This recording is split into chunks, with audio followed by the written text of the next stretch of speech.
नमस्कार, मैं doctor OP Mishra the संकेत लाइव से आज एक ऐसे विषय पर चर्चा करने जा रहा हूं कि चुनाव तो करीब करीब समाप्ति की ओर है। जो 7वां चरण है वो 1 तारीख को संपन्न हो जाएगा। अब चुनाव संपन्न हो जाने के बाद जो सबसे बड़ी बात आएगी वह है प्रधानमंत्री कौन बनेगा।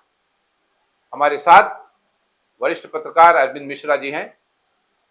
मैं इनसे ये जानना चाहता हूं कि अगर एनडीए गठबंधन के पास तमाम जोड़ घटाना लगाने के बावजूद 272 सीटें ना आई तो होगा क्या? जी, बहुत अच्छा सवाल आपका है। अगर एनडीए की सरकार को बहुमत प्राप्त होता है तो इनके यहाँ से पहले से ही क्लियर है कि आदरणीय प्रधानमंत्री नरेंद्र मोदी जी प्रधानमंत्री बनेंगे। किन्हीं कारणवश अगर बहुमत नहीं प्राप्त होता है तो संभावनाओं के आधार पर हम लोग जो सोच रहे हैं, विचार कर रहे हैं और देख रहे हैं, उसमें नाम कई लिए जा सकते हैं। पहली बात तो ये होगी कि बहुमत न मिलने के आधार पर किसका सपोर्ट लेंगे, कौन सपोर्ट देगा इनका, कौन सहयोगी दल बनेगा इनका, किसको सपोर्ट करेंगे। नहीं सपोर्ट करने की बात आती है नहीं आती, पहली बात तो ये देखना पड़ेगा। मान लीजिए सपोर्ट हम लेके चले ना। हाँ। कि मान लीजिए बहुमत नहीं मिला। हाँ। तो कौन व्यक्ति होगा जिसके नाम पे अन्य दल सपोर्ट कर देंगे? नहीं, हमारी समझ में तो एक ही आती है, जो जिसका विवाद किसी विषय पर नहीं हो सकता है वो होंगे रक्षा मंत्री राजनाथ सिंह का नाम। गडकरी जी, नितिन गडकरी जी भी हो सकते हैं जी। और इन दो नामों पर विशेष तौर पर संभावनाएं हो सकती है। अगर बहुमत नहीं प्राप्त होता है तो नरेंद्र मोदी जी के बाद ये दो लोगों के नाम विशेष तौर पर लिए जा सकते हैं। जी। और इसी तरह का सवाल मैं इंडिया गठबंधन को लेकर भी करना चाहता हूं कि मान लीजिए इंडिया गठबंधन को यह मौका मिल गया कि सरकार बनाई जाए। जी। तो उनके यहाँ प्रधानमंत्री पद किसको मिल सकता है, कौन दावेदार हो सकता है? बिल्कुल ठीक बात है और होना भी चाहिए। और इंडिया गठबंधन जिस तरीके से तेजी से उभर रहा है और जैसा ये संभावना बन रही है कि बहुमत मिल सकता है इनको, अगर नहीं मिलता है तो मिलता है तो इनकी पहली बैठक 1 तारीख को होने जा रही है जी। जिसमें ये बहुत कुछ तय हो जाएगा कि प्रधानमंत्री कौन बनेगा। उस समय यह भी देखा जाएगा कि अगर बहुमत नहीं मिलता है तो अगर बहुमत मिलता है तो उस आधार पर कई लोगों के नाम लिए जा रहे हैं।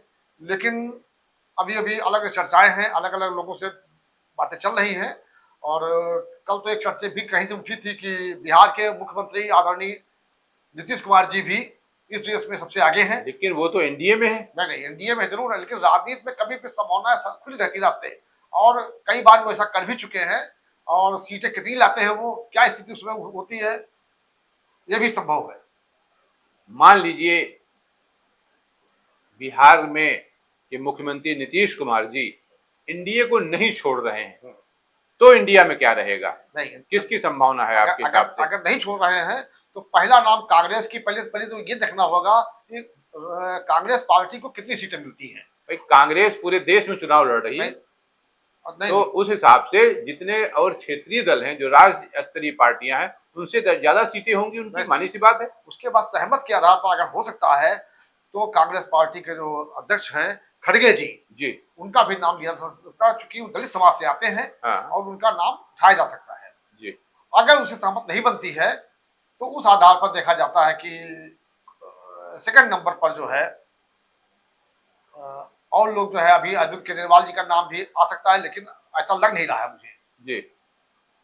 तो आपके मुताबिक अगर नीतीश कुमार इंडिया के साथ आ जाते हैं तो इस बात की संभावनाएं आपके मुताबिक पहले नंबर पे हैं कि वो प्रधानमंत्री बनाए जा सकते हैं? मेरा तो मानना यही है कि अगर नीतीश कुमार जी इंडिया गठबंधन आ जाते हैं तो प्रधानमंत्री के रूप में पहला चेहरा यही होगा अगर इंडिया की सरकार बन रही है तो। हाँ जी।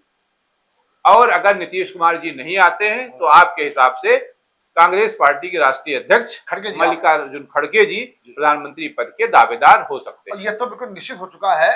ये चर्चा का विषय ये भी होना चाहिए, राहुल गांधी जी का नाम अभी प्रधानमंत्री पद के लिए नहीं लिया जा रहा है। मतलब वो प्रधानमंत्री पद लेने के ज्यादा इच्छुक नहीं है। चलिए ठीक है, फिलहाल चर्चा को यहीं विराम देते हैं। कल किसी अन्य विषय के साथ। नमस्कार।